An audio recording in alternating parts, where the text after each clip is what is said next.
Dear viewers, welcome to rag investment. दोस्तों, आप मुझे मार्क्स दीजिए। जी हाँ, बिल्कुल सही कह रहा हूँ। आप मेरे वीडियोस को देखिए, मेरे जो मैंने एनालिसिस की है उसको आप चेक करिए। अगर मेरी एनालिसिस किसी काम की है तो ज़रूर कमेंट के ज़रिए उसे मार्क्स दीजिए। मुझे आपके कमेंट्स का इंतज़ार रहेगा। मैंने जो भी वीडियोस बनाई हैं, जो भी मेरी समझ रही है, जो भी मैंने परफॉर्मेंस रही है, जो कुछ भी मैंने लास्ट ईयर गेन किया है, वो मैं अपने वीडियोस में डालता रहता हूँ ताकि उससे मुझे भी सीखने को मिले और मेरे पास एक रिकॉर्ड रहे। तो आप ज़रूर जो है मेरे वीडियोस को चेक करिएगा। स्क्रीन पर कुछ स्टॉक्स हैं, जैसे कि Bandhan bank, SBI, UPL, Chambal fertilizer, Trident, Motherson Sumi, Escort, Bajaj finance, Manappuram finance. ये सारे स्टॉक की मैंने और भी स्टॉक्स हैं, तो उनको आप देखिएगा। इन स्टॉक्स को चेक करिएगा। जब मैंने इन पर वीडियो बनाई थी उस वक्त ये किस पोजीशन में ट्रेड कर रहे थे और आज ये किस पोजीशन पर पहुंच चुके हैं। मैं अपनी तारीफ खुद नहीं करना चाहूँगा, आप देखिएगा और देखने के बाद कमेंट के ज़रिए मुझे बताइएगा।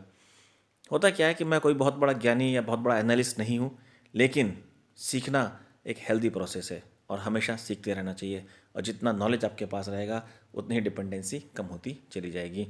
और नॉलेज लेना बहुत अच्छी बात है। जब भी हम स्टॉक में परचेस करते हैं, आपने गौर किया होगा कि स्टॉक परचेस करते ही डिप कर जाता है। आज हमने परचेस किया, गिर गया। जैसे ही हमने परचेस किया, स्टॉक गिर गया। कन्फ्यूज़न बनी रहती है कि इतने सारे स्टॉक्स हैं और जब हमको परचेस नहीं करना होता, जब मैंने कोई पोजीशन नहीं बनाई होती, तो लगता है बढ़ता चला जाएगा। जैसे परचेस किया, गिर गया। इस डर को निकालना है, ये समझ पैदा करनी है अपने अंदर कि स्टॉक को कैसे चूज़ करें। उसके लिए क्या होता है कि सही टाइम और सही पोजीशन, सही वक्त पर फैसला लेना है। सही प्लेस होना चाहिए और सही टाइम होना चाहिए। प्लेस का मतलब क्या हो गया? सही स्टॉक होना चाहिए। टाइम का मतलब क्या हो गया? स्टॉक में एंट्री तब करिए जब वो ओवर वैल्यूड ना हो। इसके लिए आपको मेहनत करनी पड़ेगी, समझना पड़ेगा और उसके बाद ही आप किसी डिसीजन को लेने में सक्षम हो पाएंगे। मैंने भी 4-5 साल लगाए हैं इसमें और काफ़ी मेहनत की है। कुछ लोगों ने तो अपनी ज़िंदगी गुजार दी है इसके अंदर। तो हमें हमेशा दूसरों से सीखते रहना चाहिए अच्छी बातों को।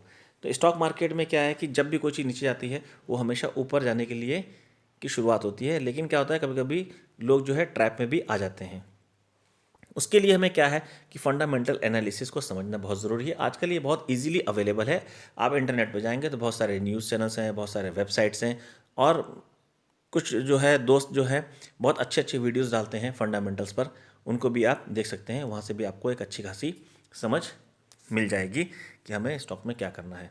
और दोस्तों, सबसे जो अहम बात होती है कि हमें किसी भी स्टॉक को उसके ट्रेंड को पकड़ना होता है। क्यों? क्योंकि हम लोग जो है, हमारे पास इतने रिसोर्सेज नहीं हैं, हम लोग के इतने सक्षम नहीं हैं कि हम हर चीज़ को ट्रैक कर पाएँ। कंपनी में जाएँ, पर्सनली विजिट करें, मैनेजमेंट से मिलें, स्टाफ से मिलें, तो हमें ये सारी इन्फॉर्मेशन मिल नहीं पाती। और दोस्तों, मैं आपको सही बता दूं कि जब वो स्टॉक मार्केट में उसकी न्यूज़ आती है, उसके पहले उस स्टॉक के अंदर पूरी हरकत हो चुकी होती है और उसके बाद जब हम एंट्री करते हैं तो फंस जाते हैं। इसीलिए कहता हूँ कि पैसा कब बनेगा? जब हम ट्रेंड को समझ लेंगे। स्टॉक नीचे डाउन ट्रेंड में है, उस ट्रेंड को समझ लीजिए, पोजीशन नहीं लेनी है। कंसोलिडेशन फेज में है, पोजीशन नहीं लेनी है। जब स्टॉक का रिवर्सल हो जाए और वो अप ट्रेंड पे जाने लगे, तब हमें उसमें पोजीशन लेनी है। तभी आप पैसा बना पाएंगे। स्टॉक के ट्रेंड को समझिए। जब भी हरकत होती है, कोई भी इंफॉर्मेशन होती है, कंपनी के अंदर क्या चल रहा होता है, कोई हलचल, कोई उथल पुथल, मार्केट में क्या होने वाला है, उसके पहले स्टॉक अपनी हरकत में आ जाता है। जब न्यूज़ आती है तब तक तो पूरा काम खत्म हो चुका होता है। तो हम लोगों को ट्रेंड्स को समझना बहुत ज़्यादा ज़रूरी है और इसी को ध्यान रखकर मैं अपने वीडियोस बनाता हूँ। सक्सेस ऐसी चीज़ होती है जिसको सब ढूंढते हैं, लेकिन दोस्तों, सक्सेस सबको नहीं ढूंढती। सक्सेस कुछ लोगों को ढूंढती है जिनके पास वो सेफ महसूस करती है। सेफ कैसे लोगों के पास महसूस करेगी? जो अपनी मेहनत की कदर करते हैं और कामयाबी की कदर करते हैं। तो दोस्तों, मैं आपसे जो कह रहा हूँ कि मैं ये नहीं कहता हूँ कि सक्सेस नहीं हो सकते, सब लोग होना चाहिए, सबको करना चाहिए। और फ्यूचर में क्या होता है कि फ्यूचर, मेरे दोस्तों, किसी का नहीं पता। ना मेरा मुझे पता है, ना आपको आपका पता है, ना किसी और का पता है। तो फ्यूचर को हम लोग सिर्फ एज्यूम करते हैं। इसी तरह स्टॉक की ट्रेडिंग की जाती है कि आने वाले टाइम पर ये स्टॉक कहाँ तक जाएगा, उसका मैनेजमेंट के अंदर कितनी पावर है, कंपनी के अंदर कितना दमखम है। इसको समझने के लिए दोस्तों आप वीडियोस को देखिए, स्टडी करिए, नॉलेज लीजिए, उसके बाद ही कोई डिसीजन बनाइए। लेकिन फिर मैं कहूँगा, ट्रेंड्स को पकड़िए। ट्रेंड को पकड़ा था अमिताभ बच्चन ने और ट्रेंड को पकड़ा था शाहरुख खान ने। दोनों मेगा स्टार और सुपरस्टार है। Good luck, bye bye, take care, thank you.